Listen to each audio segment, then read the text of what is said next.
Hi, my name is Jake from Noble Mushrooms, and today we're just going to do a class on Rishi cultivation in monotubs.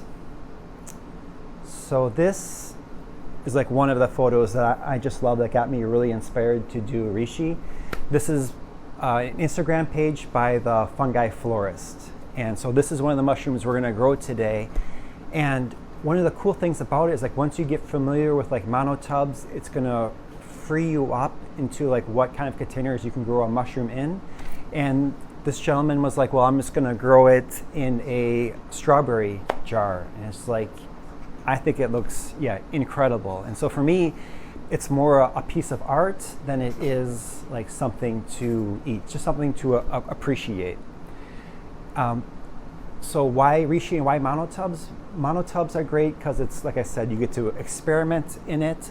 Like, you know, when you go out and you go on a foray and you find field mushrooms, one of the things I like to experiment with is like, well, can I grow field mushrooms in a monotub? I have no idea if I could or I couldn't, but because I know it's just one small container, it's a small amount, I feel free then, like I can experiment with it. We've also successfully grown almond agaricus in a monotub, and that was really fulfilling too because we really struggled with it for a long time. Most farmers will grow it outdoors in like hoop tunnels, like with their tomatoes and stuff, but we were able to grow it in a monotub, and we look forward to growing that more next year. Monotubs are reusable containers, so today we're going to give you guys monotubs and you're going to grow Rishi in it. After 3 months, you'll take it out and then you get to grow something else in it. You can just keep on growing things in it over and over and over again. It's also like really compact, like we were saying before. Like you don't need a big humidity tent or any other special equipment. You can just grow it in a nice contained space. If you have a small house, apartment, or bedroom, you can just keep it in that small area and appreciate growing mushrooms. You know, the other nice thing about it is like you don't have to worry about spraying it. You don't have to worry about humidity. You just close it up. It's like you set it and forget it, and like I just love neglecting it. Like the more you neglect it, it seems like the better the mushrooms are going to grow. And then also it's like, especially with Rishi, it's such a nice mushroom because I know you guys are saying that you grew oyster mushrooms, and then it's like, well, you grow it for 2 weeks and then you harvest the mushroom, you let it rest, and maybe you get another flush, and then you're done with it within a month. But I feel like with Rishi, it grows so slowly that you can just appreciate it for a very long time, and it's something that I like about it. And I want more people to appreciate too, because like, you know, you'll go to Lowe's and you'll buy, like, let's say a palm tree or something, and you get to appreciate that for a long time. You're never thinking about, oh, can I eat this? Can I put this into a tea? What else can I do with the palm tree? You're just enjoying the palm tree as it is. And I think Rishi is a mushroom that you can do that with as well. So this is the monotub we're going to be using today. Ivan did this. Thank you, Ivan. He set up all up for us. It's 27 quarts, and we spray painted the bottom black already, and that's supposedly it cuts down on the pinning off the sides, but to me it's like it hardly matters. Like you don't have to do it. We did it today just because I guess it's the way of doing it. The internet says you should do it, but I haven't found any difference in if you paint them black or you don't paint them black. You can skip it if you want. We drilled a hole on each side, so there's 4 holes. They're about 1/2 inch big, and we're going to cover those with polypore tape, and that's going to allow some air coming in and out of the monotub, but the micropore tape is going to prevent contaminants going in, so it's its own closed system. We're going to put about 13 pounds of material in this. It's going to be about 10 pounds of substrate and about 3 pounds of spawn. If you guys really get into monotubs and you want to make bigger ones, then you should increase those numbers. You can also do like very small monotubs. Like you can just do shoe boxes, those little plastic shoe boxes. You can do those as a monotub too. So you can go smaller if you wanted. The big thing with monotubs is keep it simple, right? Keep it simple, stupid. It's just, I go on Instagram and I see these monotubs and they have like fans on them and LEDs, and I'm just like, why? It makes a really pretty shot for Instagram, but like I just don't understand the point. I understand why they're doing it, but I just think it's completely unnecessary. It should be like a very simple thing to build and to maintain. And then the last thing is, when we fill these monotubs up, we're gonna just do like a lasagna. We'll do like substrate, then we'll do spawn, substrate, spawn, substrate. And that'll, by having those different layers, it'll the mycelium will run faster through the material. Although you're gonna see with Rishi, they're crazy aggressive. I mean, the spawn run is very fast. So what mushrooms can you grow in a monotub? These are the ones that I've grown successfully, are the Rishi and the Almond-agaricus. This is a picture of our Almond-agaricus, and then this is a picture of our Almond-agaricus in the monotub. And so with this one, like this is the mycelium growing through the substrate, and then like here are the tiny pins, and then like here you can kind of see the holes. These are actually stuffed with polyfill instead of the micropore tape, but today we're going to use the micropore tape.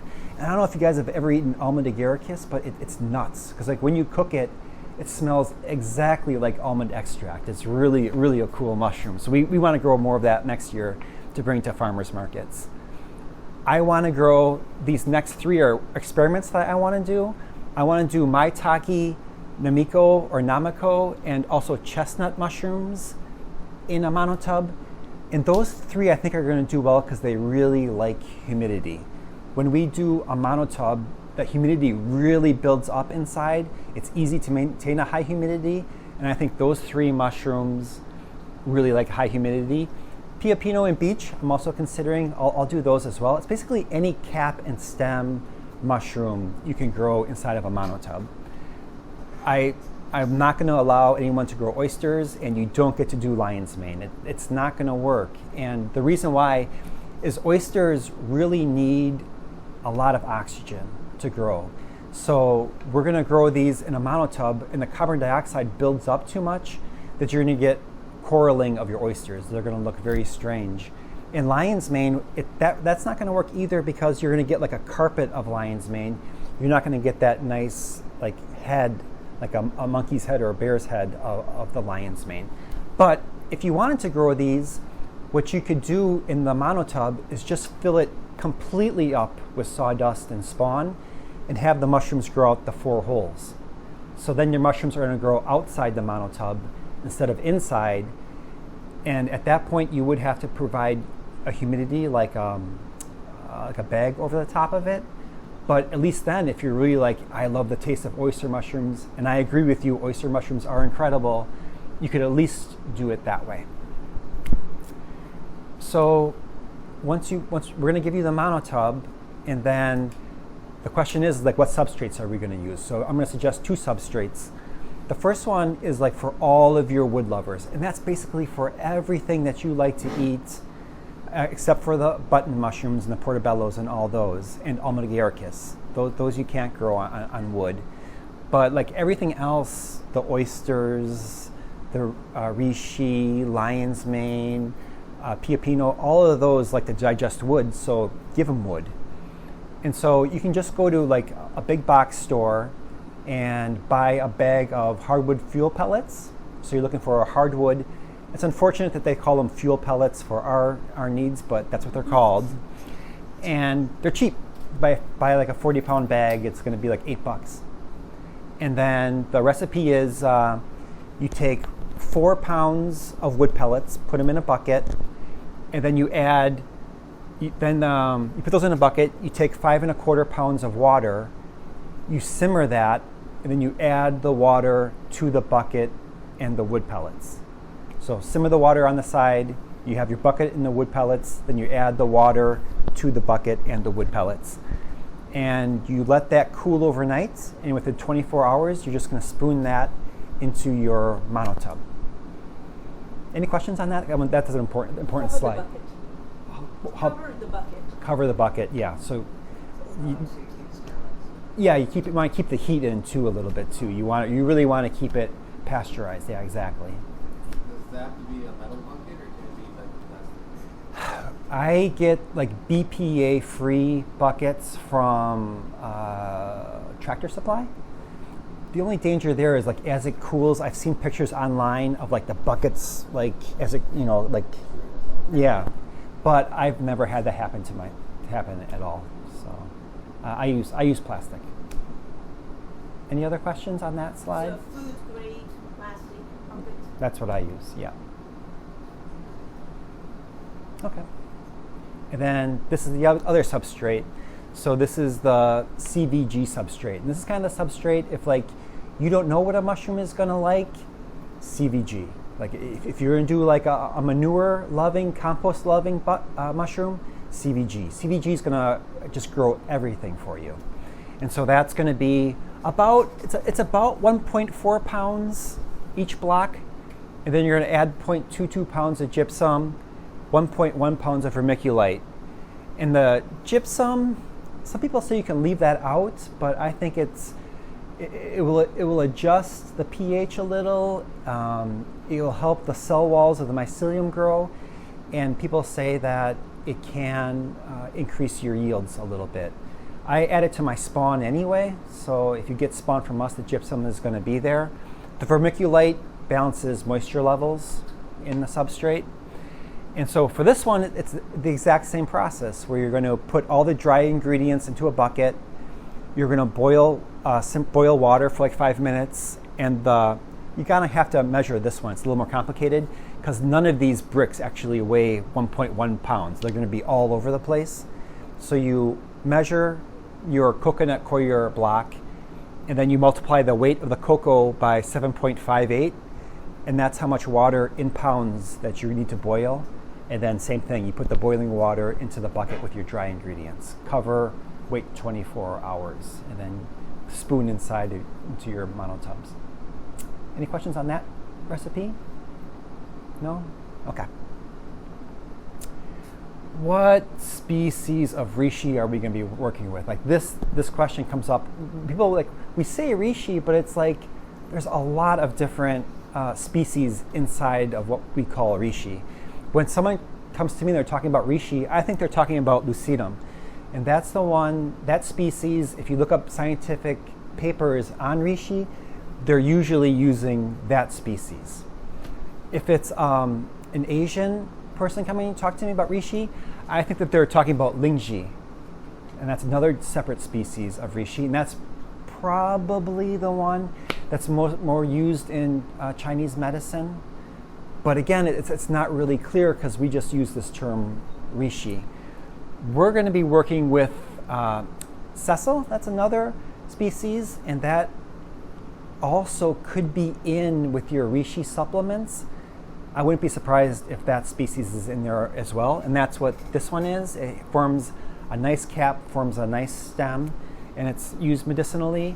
And then we're also going to be using the multipileum, and that's this mushroom. On the far right is the pileum. That one is the one that we can get to bonsai. It doesn't really form a cap easily, so it forms like very long antlers.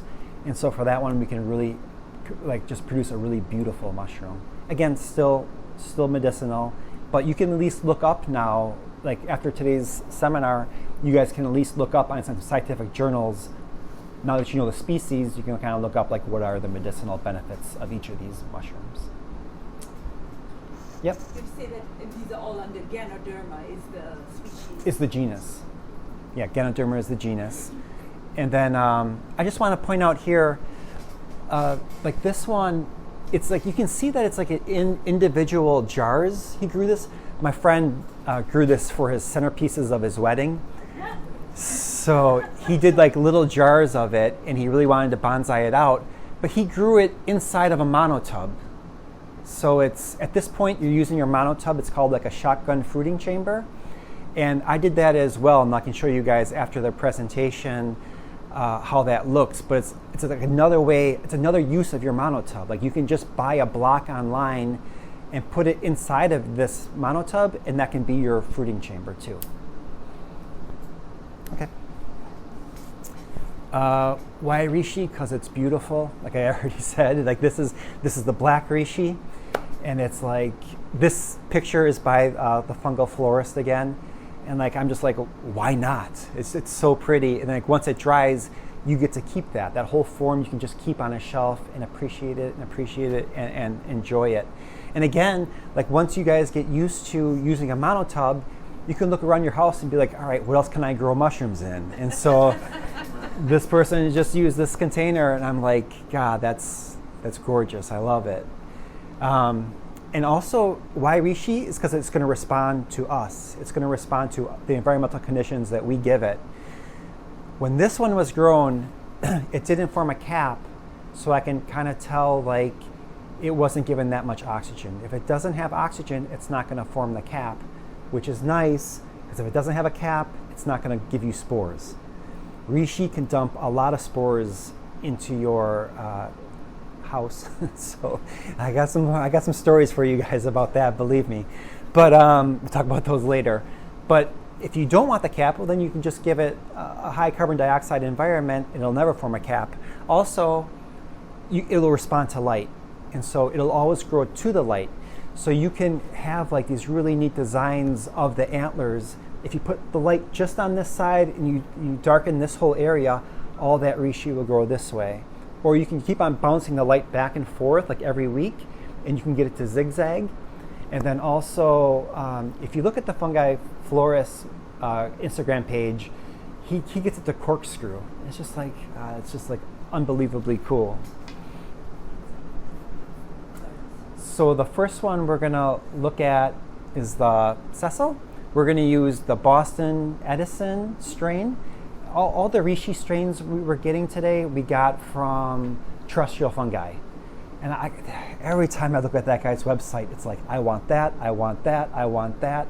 He has such beautiful mushrooms. And he also not only has cool Rishis, he's also does the cordyceps that we were talking about before. So our cordyceps strains came from him as well. He's like a different level. He's really great. So this one's nice because you can form a cap, and that's the reason that I got it. Some of my customers want that cap when they grow it. It's easier to sell at a farmer's market. That mycelium is very fast. It's going to grow for you guys very fast. It has a little bit of a mild bitter flavor. The color on it is just beautiful. And you can decide what you want to do with it. Do you want it to form a conch? Do you want it to form that a cap? You can do that. Just give it some oxygen. If you don't want it to, just keep the container closed and it'll just form antlers for you. And I can show you, again, after the presentation, I can show you examples of each. And then multipileum. This is the one you get to bonsai with. And so this is a picture off of terrestrial fungi. And so the one we're going to use today is TF05. He thinks it's the best bonsai forming strain he has. It's also very light sensitive. So again, we can get that really cool shapes to it. But the Thailand is crazy because you can get those, Thailand's another strain. But he's saying you can get like 3 foot long antlers. So if that's something you're interested in, pick up that culture from him, and you can do that as well. Oh, these are other beauties. These are also just shots off of his website. Like, yep, I want Lingji, and like, yep, I definitely want that black Rishi is like a killer. I definitely want that. This is a picture. I just want to give credit to, again, the fungi florist. So you can see that you know the light source was over here, and then it's starting to grow in that direction, which I just think is like a very beautiful form. And again, he's just growing this in a piece of pottery, and I just think it's like so nice, so pretty. Monotub maintenance, forget it. Like, just neglect it. You're not going to have to do much to it. You don't have to spray it. Once the cover's on, it's set. About every 30 days or so, you should just check to see how much metabolites are in it. And also there's going to be a lot of condensation in it, so you might have to pour those that condensation off and also pour the metabolites off. it's fairly easy to do. Just like tip it. The Rishi block should stay in, and you can just tip the water out. Another way of getting around that is to do a liner. So when you first fill up your monotub, instead of putting all of your substrate and spawn directly into the tub, you can put it like in a trash bag in the tub, and that'll kind of form a liner, and then that condensation will go between the liner and the monotub, and it'll be easier to maintain humidity in that substrate. Okay. Oh, so then harvest. After 3 months or so, that those Rishi antlers should be reaching the top of the monotub, and at that point, what I did with mine is I just removed the cover, and it'll start to dry out fairly rapidly. You shouldn't be worried about it forming a cap at that point. It's already spent so much energy in forming the antler that I don't think there's that much energy in forming the top, the conch. So you're going to remove the cover, and then what I did is I removed the entire, I just removed the entire substrate and everything all in one. It all came out together because that Reishi mycelium is very thick, and it's going to hold all the substrate together. And like you can come up here after the presentation and just see how solid that substrate is once the process is over. And this is kind of just like a picture. The picture on the left is just like a picture of how solid that mycelium can get. And in fact, like a lot of people are doing like structural materials out of Rishi, so it's going to form like a very strong substrate. The problem that I ran into though is like when I pulled the Rishi out of the monotub, it kind of tore at the bottom, and if you go into the block, it's going to be soft. It's just like on the very outside of like where the mycelium meets the plastic. That's where it's going to be like the strongest and form like a nice rigid structure for you. If it tears at all, it's going to be kind of like soft, and you're going to have to kind of deal with that. It's not going to harden up, and that might be another good reason to use a liner. After you remove it, I just put it onto like a cooling rack so it gets like air all around it, and I just left it like, actually I kind of just left it in the lab for like a month, and then I took it outside. It was like, oh man, fungus fest is coming up, I got to dry this thing out faster, and I just like put it outside into our shed because it gets hot in there, so I just like left it in the shed for like another month. But again, it's not something you have to worry about. It's going to dry out on its own. And so that way, if you just want to appreciate it for its form, you can just take it to that point and just like leave it. You don't have to do anything. You can also harvest the individual antlers if you want, and you can make jewelry out of them. You could paint them with nail polish or epoxy and come up with like Christmas ornaments or necklaces. You can also, if you want the medicinal properties and you want to taste it, you can break off the individual antlers, dehydrate them, grind them, and then you want to simmer them in water for about 30 minutes to 60 minutes to make a tea and use it that way. And do I have anything else? Yeah, those are all the slides I have. Did you guys have any questions over any of that? So if it's humid in the tub, Yes. is there any mold that might be forming? Okay, so because our substrate is just carbon, like we didn't use any supplements at all. Like I didn't add coffee as nitrogen source. I didn't use soy hulls. I didn't use bat guano. None of that. Because it's just carbon, that should favor the mycelium. That should favor the fungus. So we should not see mold in the monotub. If you see mold in the monotub, you're going to have to make a call on that. You can spray it with hydrogen peroxide if you want to keep it going, or at that point you can also just harvest the Rishi and or just like bring it out, dehydrate the whole block, or you can take out the individual antlers if you want to use it for a tea. But you shouldn't see, it's rare for me to see any kind of competition from anything else other than just that fungus. And also don't forget that Rishi also is like very aggressive. It's going to run so fast, it's not going to give anything else a chance to grow.